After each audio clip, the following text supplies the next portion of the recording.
warahmatullahi wabarakatuh. Perkenalkan, nama saya Khairunisa Mardatilah dari kelas 3 D4DC. Pada kesempatan kali ini, saya akan mempresentasikan materi mengenai paradigma bisnis lama dan paradigma bisnis baru dalam telekomunikasi. Yang pertama adalah landasan teoritis. Secara etimologis, istilah paradigma pada dasarnya berasal dari bahasa Yunani, yaitu dari kata para, yang artinya di sebelah ataupun di samping, dan kata digma yang artinya teladan, ideal, model, ataupun arketip.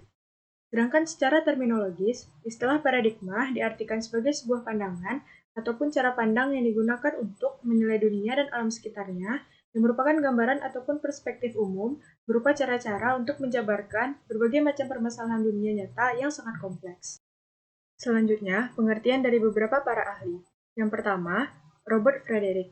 Menurutnya, paradigma merupakan kumpulan tata nilai yang membentuk pola pikir seseorang sebagai titik tolak pandangannya sehingga terbentuk citra subjektif seseorang terhadap realita sehingga berujung pada ketentuan bagaimana cara untuk menangani realita tersebut.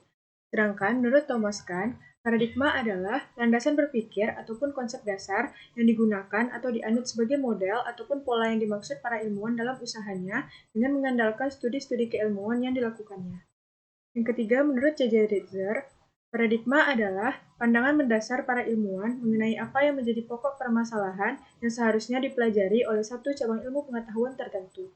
Yang keempat, menurut Kuba, paradigma adalah sekumpulan keyakinan dasar yang membimbing tindakan manusia. Jadi, perubahan paradigma bisnis adalah suatu respon dari perubahan global.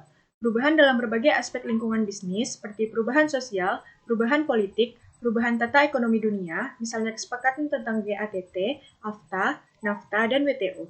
Perubahan dan kemajuan teknologi ini mempengaruhi pergeseran paradigma bisnis. Perubahan paradigma bisnis menuntut adanya perubahan dalam pengelolaan kegiatan perusahaan. Salah satu dimensi kegiatan perusahaan yang dalam pengelolaannya adalah pendayagunaan sumber daya manusia. Pandangan lama tentang sumber daya manusia harus ditinggalkan dan diganti dengan pandangan baru. Pandangan lama melihat sumber daya manusia bukan dalam kedudukan yang vital, sedangkan pandangan bisnis baru melihat suatu sumber daya manusia itu sebagai suatu yang vital untuk perusahaan. Pandangan baru ini menuntut adanya penyesuaian di dalam pola kerja perusahaan.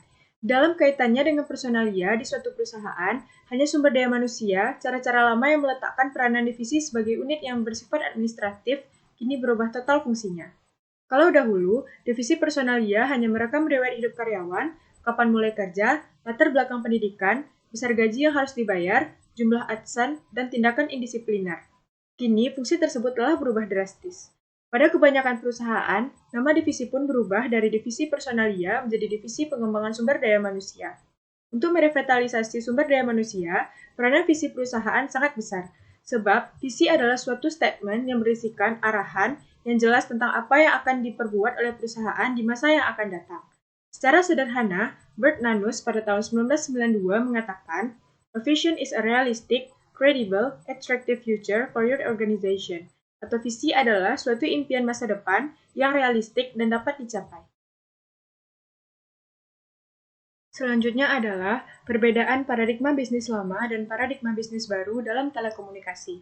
Yang pertama, pentarifan berbasis waktu versus pentarifan berbasis volume. Fenomena yang terjadi di masyarakat adalah terjadinya paradigma dalam kebutuhan berkomunikasi. Dari yang asalnya komunikasi voice menjadi komunikasi data yang marak digunakan. Secara tidak langsung, telekomunikasi telah menyentuh ranah teknologi informasi, di mana komunikasi data lebih berperan di sana. Dengan kata lain, akan berubah paradigma yang digunakan. Jika dulu infrastruktur telekomunikasi lebih marak digunakan karena sebagian besar menggunakan voice, maka kedepannya infrastruktur yang banyak digunakan adalah infrastruktur informasi, di mana layanan akan kebutuhan komunikasi data akan jauh meningkat, melebihi komunikasi voice. Layanan yang ada akan lebih memfasilitasi pengiriman informasi dalam format multimedia, di mana format tersebut dapat mengakomodir berbagai kebutuhan informasi dengan format yang berbeda-beda, seperti suara, data, teks, gambar, dan video. Penggunaan teknologi digital membuat penggunaan format multimedia tersebut dapat dilakukan. Perubahan tersebut mengakibatkan perubahan pola paradigma terhadap pentarifan.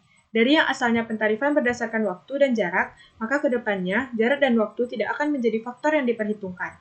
karena tarif akan mengacu kepada banyaknya volume atau byte yang digunakan dalam berkomunikasi. Selanjutnya, contoh dalam penerapannya. Yang pertama, pentarifan berbasis waktu. Dulu, untuk melakukan komunikasi jarak jauh, seseorang harus mengeluarkan budget atau dana untuk membeli pulsa, karena untuk menelpon, apalagi dengan operator yang berbeda, akan menghabiskan pulsa yang cukup banyak. Apalagi jaraknya sangat jauh, maka dibutuhkan roaming agar tetap bisa berkomunikasi dengan orang yang berada di luar negeri. Yang kedua, pentarifan berbasis volume. Pada saat sekarang, waktu dan jarak tidak menjadi penghalang seseorang untuk tetap berkomunikasi karena adanya internet. Sehingga, komunikasi tidak hanya melalui voice, tapi juga dalam format multimedia seperti video. Contohnya, dengan menggunakan aplikasi WhatsApp, kita bisa melakukan video call untuk berkomunikasi dengan orang yang beda wilayah, beda operator, karena tidak memandang jarak dan waktu, tapi berhubungan dengan volume atau byte yang dihabiskan ketika kita melakukan video call. Itu semua dapat menghemat pengeluaran. Dengan kuota 500 MB yang kita beli dengan harga Rp3.000, kita sudah dapat melakukan video call dalam waktu 30 menit. Tentu saja memberikan keuntungan kepada pemakainya dan kepuasan karena berkomunikasi tidak hanya dengan voice, tetapi juga melalui video. Perbedaan yang kedua adalah industrial economy versus knowledge-based economy.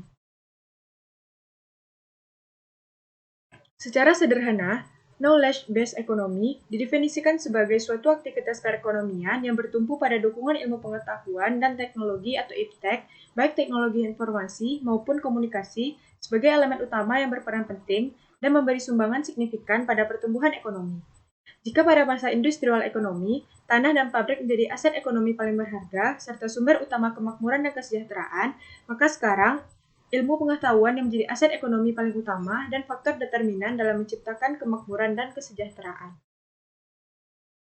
Ilmu pengetahuan merupakan komponen yang sangat vital untuk membangun kapasitas dan meningkatkan produktivitas, melebihi kekuatan modal dan tenaga kerja. Menyusul memudarnya era ekonomi industri, teknologi informasi dan telekomunikasi sudah mulai menunjukkan peran pentingnya bagi pembentukan era ekonomi baru, ekonomi berbasis pengetahuan atau knowledge-based economy. Teknologi informasi dan telekomunikasi digunakan untuk mendukung berbagai aktivitas masyarakat melalui penyampaian pesan dan informasi. Selain itu, telekomunikasi juga berperan signifikan dalam proses pendidikan masyarakat, penyebar luasan pengetahuan dan budaya. Di era revolusi industri tahap 2 atau sampai berakhirnya Perang Dunia II, manajemen yang organisasi cenderung berbentuk hierarki dan bersifat statis atau kaku dengan birokrasi yang rumit. Modal dan aset organisasi atau perusahaan lebih banyak ditekankan pada peralatan dan tenaga kerja produksi untuk meningkatkan jumlah dan aktivitas produksi. Tetapi, revolusi informasi telah membawa perubahan menuju suatu masyarakat yang berbasiskan informasi atau pengetahuan, atau disebut juga dengan knowledge-based society. Karakteristik manajemen dan jaringan telekomunikasi organisasi bergeser ke struktur yang lebih flat dan fleksibel. Sebagian besar aset dan modal perusahaan digunakan untuk instalasi dan pemeliharaan infrastruktur teknologi informasi dan telekomunikasi. Teknologi informasi dan telekomunikasi digunakan untuk menekan biaya produksi sehingga menjadi lebih efektif dan efisien. Sedangkan di level manajemen, teknologi informasi digunakan untuk memfasilitasi knowledge management yang lebih baik dan lebih mudah baik secara intra-perusahaan maupun antar perusahaan. Bila dikembangkan dan dilaksanakan secara benar, pemanfaatan teknologi informasi dan telekomunikasi ini akan mengurangi biaya produksi, meningkatkan efisiensi administrasi, dan meningkatkan produktivitas dan daya saing perusahaan. Contoh dalam penerapannya, pada paradigma bisnis lama, digunakan walkie-talkie. Alat ini dulunya digunakan oleh orang-orang yang memiliki tugas memanajemen, mengawasi, dan menyampaikan informasi terkait mesin atau alat pengolah bahan baku pada ekonomi industri. Yang kedua adalah megafon. Alat ini juga digunakan untuk memberikan informasi darurat apabila terjadi sesuatu hal penting di ekonomi industri. Selanjutnya, di paradigma bisnis baru, yaitu penggunaan internet. Dengan adanya internet, maka sekarang semua orang dapat mengakses, memperoleh, dan menambah wawasan atau pengetahuan dengan mudah, cepat, dan murah. Jika dibandingkan dengan perolehan informasi yang dahulunya diperoleh melalui koran, selebaran, dan majalah, maka perolehan informasi di waktu yang dulu lebih tidak praktis, tidak ekonomis, dan tentunya lebih lama. Yang kedua adalah e-book. Di zaman sekarang, buku sudah hadir dalam versi digital, sehingga tidak susah untuk membawanya. Bisa diakses di mana-mana dan kapan saja, dan tidak memerlukan biaya yang mahal. Misalnya, cukup dengan mendownload 250 MB, maka kita sudah bisa menyimpan dan mempelajari buku tersebut di HP kapanpun kita mau. Perbedaan yang ketiga yaitu infrastruktur telekomunikasi versus infrastruktur informasi. Telekomunikasi Indonesia berawal dari tahun 1884. Pemerintah kolonial Belanda mendirikan perusahaan swasta yang menyediakan jasa pos domestik dan jasa telegram internasional. Jasa telepon tersedia pertama kalinya di Indonesia pada tahun 1882 dan sampai dengan tahun 1906. Disediakan oleh perusahaan swasta dengan lisensi pemerintah selama 25 tahun. Tahun 1906, pemerintah kolonial Belanda membentuk departemen yang mengendalikan semua jasa pos dan telekomunikasi di Indonesia. Tahun 1961, beberapa dari jasa ini dipindahkan ke perusahaan milik negara. Tahun 1965, pemerintah memisahkan jasa pos dan telekomunikasi ke dua perusahaan negara, yaitu PN Pos dan Giro dan PN Telekomunikasi. Tahun 1974, PN Telekomunikasi dipecah menjadi dua, yaitu Perusahaan Umum Telekomunikasi dan PT Inti. Tahun 1980, bisnis telekomunikasi internasional dipindahkan ke Perumtel ke Indosat. Tahun 1991, pemerintah merubah Perumtel dari perusahaan umum menjadi Persero, yaitu PT Telkom. Tahun 1992 berdiri PT Lintas Arta, tahun 1993 berdiri PT Satelindo yang merupakan joint venture dari beberapa perusahaan telekomunikasi, yaitu Telkom, Indosat, PT Bimagraha Telekomindo, dan DT Mobile. Tahun 1995 dan tahun berikutnya, berdiri beberapa perusahaan telekomunikasi lainnya yang di dalamnya PT Telkom mempunyai bagian saham, yaitu Telkomsel, Komselindo, Mobilcell, Metrocell, dan Pacific Satellite. Perusahaan telekomunikasi Indonesia pada umumnya menyediakan produk berupa jasa-jasa telekomunikasi baik domestik maupun internasional. Jasa-jasa telekomunikasi tersebut adalah yang pertama, jaringan telepon umum atau Public Switch Telephone Network.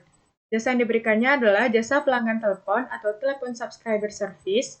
Yang kedua, jasa interkoneksi operator telekomunikasi atau Interconnection Service to other telecommunication operators. Yang kedua, interkoneksi jarak jauh internasional atau International Long Distance Interconnection. Yang ketiga, interkoneksi sambungan tetap dan bergerak atau Mobile and Fixed Cellular Interconnection. Yang keempat, jasa sambungan bergerak atau Mobile Cellular Service, yaitu jasa sambungan analog atau Mobile Cellular Service jasa sambungan. Kemudian GSM atau GSM Cellular Service, dan jasa sambungan PCN atau PCN Cellular Service. Jasa yang kelima yaitu jasa satelit atau Satellite Service. Dan yang terakhir, jasa lainnya meliputi VSAT, email, dan card calling. Tahun 2006, masyarakat di Indonesia sudah mulai mengenal teknologi generasi ketiga atau 3G. Ada juga pilihan koneksi internet ke aplikasi seluler dengan sistem UMTS, Wi-Fi, dan WiMAX atau Worldwide Interoperability for Microwave Access. Aplikasi teknologi terbaru berkaitan dengan kecepatan akses, sebagaimana ditunjukkan oleh beberapa jaringan operator seluler, antara lain berupa jaringan cepat yang dikenal dengan High Speed Downlink Packet. HSDPA atau sering disebut dengan 3,5G, yaitu generasi yang merupakan penyempurnaan dari 3G. Pada perkembangan selanjutnya, telekomunikasi di Indonesia didominasi oleh layanan berbasis GT. Posisi GT yang strategis dalam ekonomi telah menjadikan jasa telekomunikasi sebagai jasa yang dapat diperdagangkan dan sarana vital bagi sebagian besar penyedia jasa lainnya. Maka terjadilah konvergensi antara sektor telekomunikasi dengan GT. Dalam aspek bisnis, saat ini contohnya saja, layanan broadband internet akses baik menggunakan teknologi 8G, GPRS, 3G sudah marak di kalangan masyarakat. Hal ini menuntut ketersediaan konten. Produk asing yang sudah terkenal oleh masyarakat penggunaan perangkat GCT di Indonesia ada banyak sekali. Salah satu contohnya adalah Facebook. Konten produksi dalam negeri yang paling banyak ditemukan yaitu SMS berhadiah, SMS ramalan, dan yang lainnya. Bisnis untuk menyediakan konten layanan menjadi sebuah peluang usaha yang sangat besar bagi para pelaku usaha. Perbedaan yang keempat adalah jasa dasar dan non-dasar versus jaringan, jasa, dan konten. Saat ini, perangkat ponsel sudah tidak lagi berfungsi sebagai alat komunikasi semata. Berbagai fitur disediakan untuk membuat pengguna semakin nyaman dalam menggunakan ponselnya untuk aktivitas sehari-hari. Fitur-fitur yang umumnya ada di dalam ponsel dapat diperkaya dengan konten-konten yang menarik, berupa ringtone, gambar latar belakang atau wallpaper, screensaver, dan games. Kebutuhan pengguna terhadap konten untuk melengkapi fungsi fitur dalam ponsel ternyata cukup besar. Hal tersebut sejalan dengan kebutuhan hidup masyarakat yang mengikuti gaya hidup saat ini. Hal tersebut menjadi penopang mengapa bisnis konten akan sangat berkembang. Contoh paling nyata dapat kita lihat di Indonesia, PT Telkom sebagai perusahaan telekomunikasi terbesar di Indonesia yang melakukan reformasi bisnis dari jaringan ke bisnis konten. Hal tersebut memperlihatkan persaingan perusahaan yang bergerak di bidang telekomunikasi tidak lagi berkonsentrasi di infrastruktur, tetapi bagaimana meraup pasar layanan multimedia dan kontennya. Perbedaan yang kelima yaitu pasar monopolistik versus pasar kompetitif. Pasar monopolistik adalah sebuah bentuk pasar di mana ada banyak produsen yang saling berkompetisi dengan produk yang hampir serupa namun memiliki beberapa perbedaan. Karena produk yang diproduksi hampir serupa, masing-masing produsen akan bersaing dari segi kualitas, harga, serta cara pemasaran produk mereka.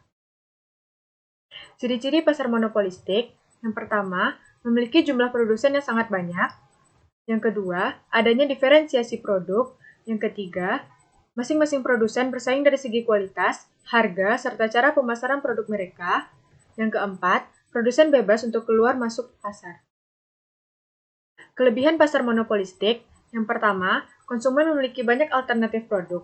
Jika produk yang biasa dibeli konsumen tidak tersedia, konsumen dapat dengan mudah memilih produk yang serupa dari produsen yang berbeda. Selain itu, konsumen dapat menentukan pilihan produk sesuai dengan utility-nya atau kepuasannya. Yang kedua, banyak inovasi yang dapat dilakukan, mulai dari proses produksi atau mengembangkan cara baru untuk menarik konsumen. Yang ketiga, produsen dapat bebas keluar dan masuk pasar karena tidak ada hambatan yang berarti atau tidak ada barriers to entry. Kekurangan pasar monopolistik. Yang pertama, banyaknya produsen dalam pasar membuat persaingan yang sangat ketat. Yang kedua, besarnya biaya persaingan yang harus dikeluarkan seperti iklan dan insentif. Yang ketiga, karena produsen harus selalu mengembangkan inovasi agar dapat bersaing, akan muncul biaya inovasi yang akhirnya akan dibebankan kepada konsumen melalui harga produk. Pasar kompetitif atau pasar persaingan. Pasar persaingan sempurna merupakan pasar di mana penjual dan pembeli tidak dapat mempengaruhi harga, sehingga harga di pasar benar-benar merupakan hasil kesepakatan dan interaksi antara penawaran dan permintaan. Kelebihan pasar kompetitif. Yang pertama, banyak penjual dan pembeli. Yang kedua, kebebasan untuk membuka dan menutup perusahaan atau free entry and free exit. Yang ketiga, barang bersifat homogen. Yang keempat, penjual dan pembeli memiliki pengetahuan yang sempurna tentang pasar.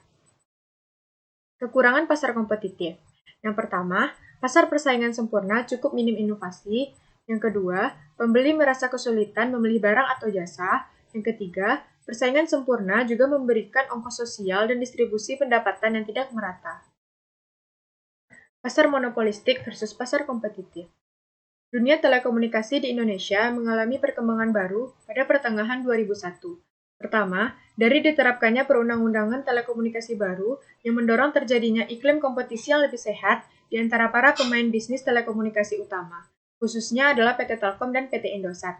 Pemberitaan media massa nasional pada pertengahan 2001 sempat diramaikan oleh pro kontra masalah cross ownership antara dua badan usaha milik negara atau BUMN bidang telekomunikasi yang besar ini.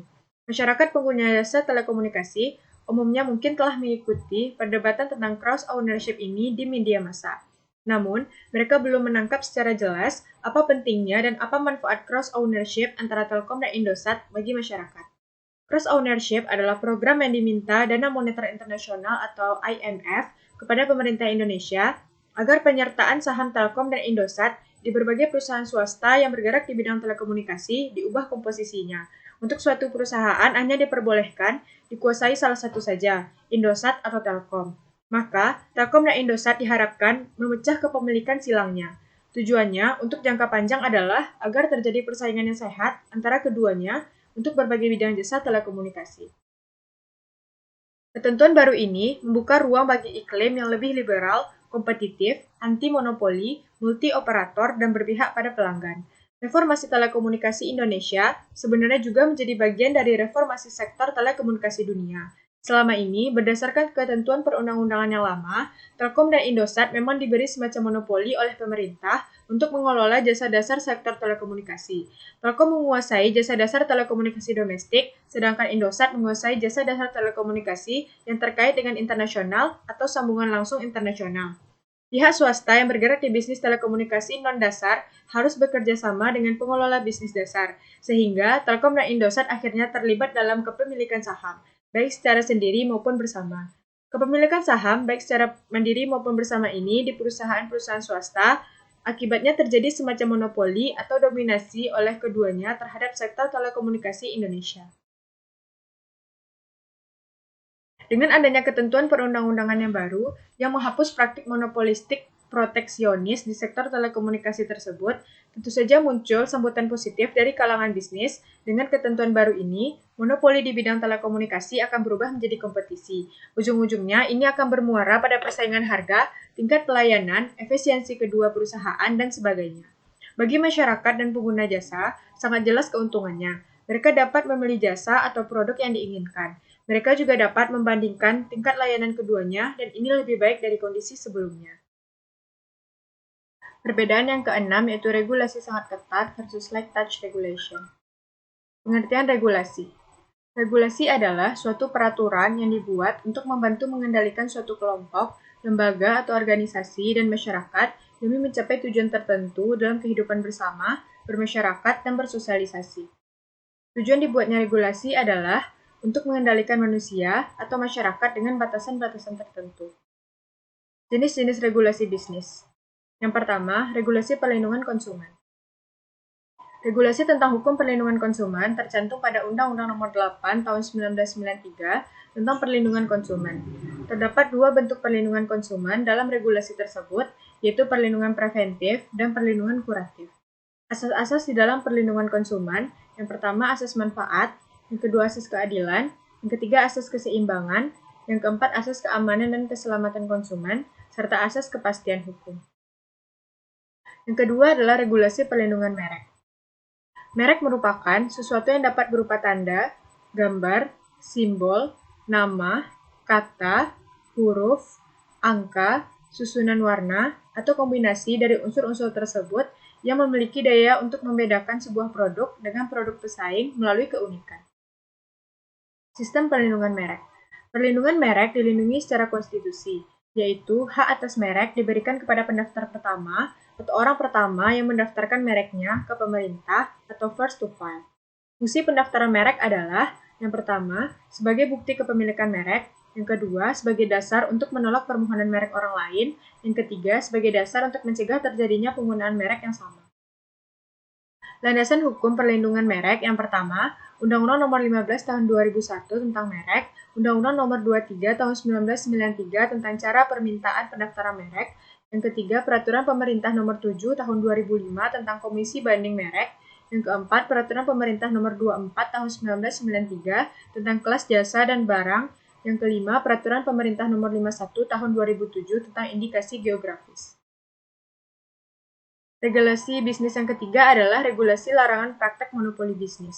Praktik monopoli bisnis adalah salah satu cara untuk memusatkan penjualan hanya pada satu penjual sehingga menguasai produksi dan pemasaran barang atau jasa tertentu. Beberapa larangan dalam regulasi monopoli, yang pertama adalah pengusaha tidak boleh memonopoli produksi dan pemasaran suatu barang atau jasa. Yang kedua, pengusaha dapat dinyatakan melakukan praktik monopoli jika barang atau jasa yang dijual tidak memiliki substitusi atau memberikan dampak buruk bagi pengusaha lainnya karena tidak dapat bersaing secara sehat. Yang ketiga, pelaku usaha, baik perorangan maupun organisasi, hanya boleh maksimal menguasai 50% bangsa pasar untuk satu jenis barang atau jasa yang dijual belikan.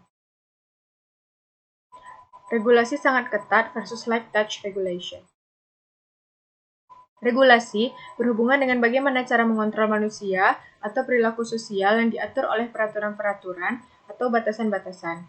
Regulasi dapat berbentuk batasan-batasan legal yang diumumkan oleh government authority, self-regulation, social regulation, contoh norma-norma, co-regulation, dan regulasi pasar. Light touch regulation adalah aturan yang mereduksi batasan yang ada sehingga memberi peluang besar bagi organisasi ataupun ekonomi untuk lebih berkembang jauh dibandingkan dengan jika dikontrol oleh satu pihak pemegang kuasa. Salah satu contoh nyata tentunya, kita akhir-akhir ini sangat familiar dengan adanya pro kontra dengan RPM konten untuk materi dan kandungan multimedia di jaringan internet. Menurut RPM itu, konten multimedia adalah konten yang dimuat, didistribusikan, ditransmisikan, dibuat, dan dapat diakses atau disimpan melalui atau dalam perangkat multimedia. Regulasi yang dipersiapkan sejak tahun lalu itu bertujuan untuk mencegah munculnya segala macam konten negatif yang timbul di dunia maya agar internet dapat lebih sehat dan aman bagi pengguna. Hal tersebut sangat bertentangan dengan paradigma baru light touch regulation, di mana dengan light touch seharusnya untuk konten-konten dan masalah kepatutannya diserahkan penilaiannya ke masyarakat, lebih ke arah kode etik, adapun untuk pengawasannya diatur dalam aturan konvergensi pemerintah. Perbedaan yang ketujuh adalah vertical regulation versus horizontal regulation. Vertical regulation atau integrasi vertikal adalah penggabungan antara perusahaan-perusahaan yang beroperasi pada tahap-tahap produksi yang berbeda-beda. Integrasi vertikal dalam aktivitas ekonomi dapat dikatakan sebagai suatu kejadian apabila suatu perusahaan mengambil alih lebih dari satu tingkat urutan proses total perpindahan suatu aset bahan mentah hingga produksi jadi. Strategi integrasi vertikal adalah dapat berupa kendali terhadap inputnya atau backward dan kendali terhadap outputnya atau forward atau keduanya. Keuntungan dan kekurangan integrasi vertikal. Keuntungannya adalah, yang pertama, integrasi vertikal dianggap sebagai strategi pertumbuhan karena memperluas operasi perusahaan. Yang kedua, integrasi vertikal adalah strategi yang dapat menghilangkan biaya yang tidak perlu. Yang ketiga, berbagai penghematan dapat dilakukan seperti penghematan biaya dalam pemrosesan, pemasaran, dan penggunaan informasi. Kekurangannya adalah, yang pertama, munculnya disparitas dalam kapasitas produksi. Yang kedua, kehilangan manfaat spesialisasi karena ketidakmampuan menyesuaikan tingkat keluaran dengan cepat. Selanjutnya adalah horizontal regulation. Integrasi horizontal adalah akuisisi bisnis yang beroperasi pada tingkat rantai nilai yang sama dalam industri yang serupa atau berbeda. Ini berbeda dengan integrasi vertikal, di mana perusahaan berekspansi ke aktivitas hulu atau hilir yang berada pada tahap produksi yang berbeda. Keuntungan dan kerugian integrasi horizontal. Keuntungannya adalah yang pertama, persaingan, integrasi lateral mengurangi jumlah pesaing yang ada di pasar. Yang kedua, dalam skala ekonomi, ketika ukuran perusahaan meningkat, biaya per unit produksi menurun, sebagian karena ada penghapusan duplikasi mesin dan personil. Lebih efisien. Tidak adanya beberapa lapisan struktural memungkinkan untuk proses komunikasi dan pelaporan yang lebih ramping, membuat entitas yang digabungkan lebih gesit dan lebih mampu beradaptasi dengan perubahan. Yang keempat, diversifikasi. Entitas yang terintegrasi secara horizontal dapat mendiversifikasi barang atau layanannya dan menjualnya ke pasar yang lebih besar. Kerugiannya adalah, yang pertama, perubahan budaya. Perusahaan yang berusaha mengubah dari struktur vertikal ke horizontal mungkin menghadapi tantangan, karena manajer dan personel lain perlu menyesuaikan diri dengan sistem yang kurang otoriter dengan hubungan sejenis. Yang kedua, harga monopoli. Jika entitas baru sekarang mengendalikan sebagian besar tahap tertentu dalam rantai pasokan, maka hal tersebut dapat membebankan biaya apapun yang diinginkan. Kerugian ini adalah untuk konsumen, bukan perusahaan itu sendiri. Vertical regulation versus horizontal regulation. Jumlah operator di tiap negara juga meningkat, dan makin banyak negara yang membentuk badan regulasi untuk mengantisipasi timbulnya berbagai masalah di masa yang akan datang. Beberapa tujuan dibuatnya aturan-aturan regulasi adalah, yang pertama, menjamin tersedianya akses universal terhadap layanan telekomunikasi dasar. Yang kedua, mendukung pasar yang kompetitif agar dapat menyediakan layanan telekomunikasi yang efisien, berkualitas, canggih dengan harga yang bersaing. Yang ketiga, saat kondisi kompetisi tidak ada atau gagal, regulasi dapat menjamin tidak terjadinya sikap anti-kompetisi dan harga yang sewenang-wenang dari pemain dominan. Yang keempat, menciptakan suasana kondusif untuk mendorong investasi dalam perluasan jaringan telekomunikasi. Yang kelima, meningkatkan kepercayaan dari masyarakat dengan regulasi dan proses pemberian lisensi yang transparan.